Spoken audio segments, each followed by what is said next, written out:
नमस्कार दोस्तों, सुभाष की बात में आपका स्वागत है। राजनीति में कब क्या होगा ये कोई नहीं जानता। कब घूरे के दिन फिरेंगे और कब जो है शिखर पे बैठा आदमी जमीन दोज हो जाएगा, कोई नहीं जानता। इसीलिए राजनीतिक जो है वो बहुत सतर्क होते हैं और बहुत लापरवाह नहीं होते, क्योंकि उनके पैर की नीचे की ज़मीन कब खिसक जाती है पता नहीं होता। अभी एक बात हम देखते हैं कि जब ये जो 3 राज्यों में चुनाव हुए, उससे एक बड़ी ज़बरदस्त चीज़ सामने निकल के आई कि क्या वरिष्ठ नेताओं को किनारा लगाने की सियासत से अब भला होगा। हाल ही में भाजपा ने जो 3 राज्यों में मुख्यमंत्री और मंत्री बनाने के लिए नए चेहरों को वरिष्ठता की जगह तहजीब दी, तो हम कह सकते हैं कि इस विधानसभा चुनाव के बाद वरिष्ठता को किनारे करने की कोशिश की गई। मध्य प्रदेश की सत्ता पे लगभग 20 साल से काबिज शिवराज सिंह, जिनको कि मामा कहते हैं, को किनारे किया गया। वहीं छत्तीसगढ़ में 3 बार के मुख्यमंत्री डॉक्टर रमन सिंह को पार्टी ने सीएम बनने का मौका नहीं दिया और उनको आसंदी जो है विधानसभा की आसंदी पे बिठा दिया। राजस्थान में तो वसुंधरा की नाराजगी की परवाह किए बिना पहली बार विधायक बने एकदम नए चेहरे भजनलाल शर्मा को मुख्यमंत्री का ताज दे दिया गया। मंत्रियों के चुनाव में भी कई दिग्गजों को रेस से बाहर कर दिया गया। छत्तीसगढ़ की रणनीति के बाद सरकार ने के कामकाज के बाद बेहद दिलचस्प नज़ारे देखने को मिल रहे हैं।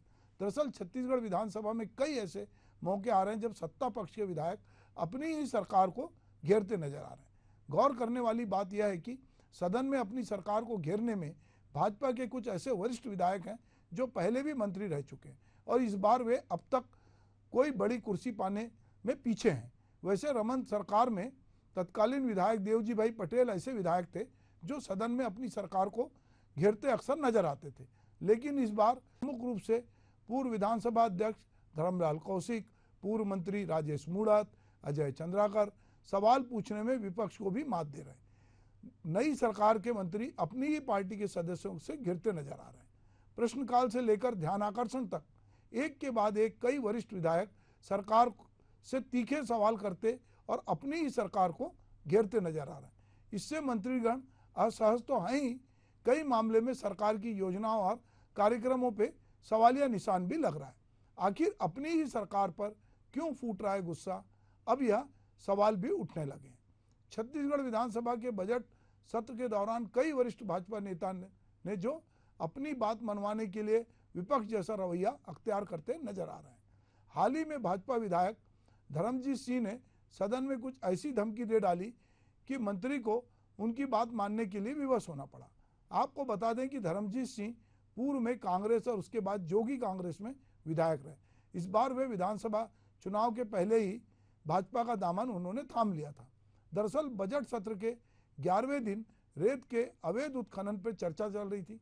चर्चा के दौरान मंत्री द्वारा इस मामले में कोई ठोस कार्रवाई का आश्वासन नहीं दिए जाने से नाराज धर्मजीत सिंह ने कहा कि अगर उनकी बात नहीं मानी गई और रेत माफिया के खिलाफ कार्रवाई नहीं की गई तो इस्तीफा दे देंगे।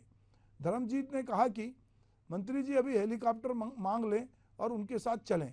अगर 200 पोकलैंड घाट में नहीं मिले तो विधानसभा की सदस्यता से इस्तीफा दे देंगे। ऐसे में सवाल उठता है कि क्या वरिष्ठता को किनारे करने से सियासत में ताजगी आ सकती है या फिर इनके सामने कामकाज से नए विधायक और मंत्रियों को मुश्किलों का सामना करना पड़ सकता है। जिन नेताओं को किनारे किया गया उनकी लिस्ट लंबी है। अभी हम देखते हैं कि लाल कृष्ण आडवाणी, उन्हें भलाई भारत रत्न देकर संतुष्ट करने की कोशिश की गई। मुरली मनोहर जोशी जैसे तमाम नेता इसमें शामिल हैं, जिनको कि मार्गदर्शक मंडल में बाद में टाल दिया जाता है। इसके उलट कांग्रेस में ऐसे नेता किनारे किए गए जो उम्र के उस पड़ाव में नहीं थे जिस पर आडवाणी या अन्य नेता थे। ऐसे कांग्रेसियों ने बाद में भाजपा का दामन थामने का फैसला किया। मुलायम सिंह आखिरी वक्त में सपा में ही हाशिए पर आ गए थे। इस तरह कांसीराम की स्थिति भी थी। तो हम देखते हैं कि नई पौध को लाने के चक्कर में या कह रहे हैं कि युवा नेतृत्व को लाया जाए, पर दूसरी तरफ प्रधानमंत्री नरेंद्र मोदी और भाजपा वो बहुत सारे कद्दावर नेता जो बहुत उम्र दराज भी हैं, वो कांग्रेस के, अभी हमने हाल ही में देखा कि कमलनाथ को भी घेरने की कोशिश हो रही थी। अशोक चव्हाण को महाराष्ट्र से लाया गया। अलग अलग राज्यों में ये डोरे डाले जा रहे हैं कि पुराने नेता आ जाएं। एक तरफ राज्यों में नए नेतृत्व को मौका दिया जा रहा है, नए चेहरों को मौका दिया जा रहा है। दूसरी तरफ जो पुराने कद्दावर नेता उनको पार्टी में लाने की कोशिश की जा रही। अभी ये बड़ा विरोधाभास है कि जो भाजपा है वो नए पे दाव लगाना चाहती है कि पुराने को भी साधना चाहती है, या नए पुराने का सम्मिश्रण करके कुछ ऐसा करना चाहती है कि लोगों को लगे कि एक बैलेंस है। पर जब विधानसभा चलती है तो हम ये देखते हैं कि जो पुराने विधायक होते हैं, पुराने मंत्री होते हैं, वो बहुत सारे सवालों के पीछे के छुपे सच को जानते हैं और वो जवाब दे देते हैं। पर जो नया विधायक या नया मंत्री है, तो विधायक को लगता है कि मैं चुन के आया हूँ, जनता ने मुझे भेजा है, तो उसकी तरफ से सवाल उठाना मेरा हक है और ये सही भी है। पर मंत्री जो है, जो भी नया नया है, वो इस पूरे दांव पेच से समझता नहीं है। तो जो छत्तीसगढ़ की विधानसभा में हो रहा है, इसी तरह के नज़ारे हमको मध्य प्रदेश और राजस्थान में भी अगर देखने मिल रहे हैं तो कोई आश्चर्य की बात नहीं है।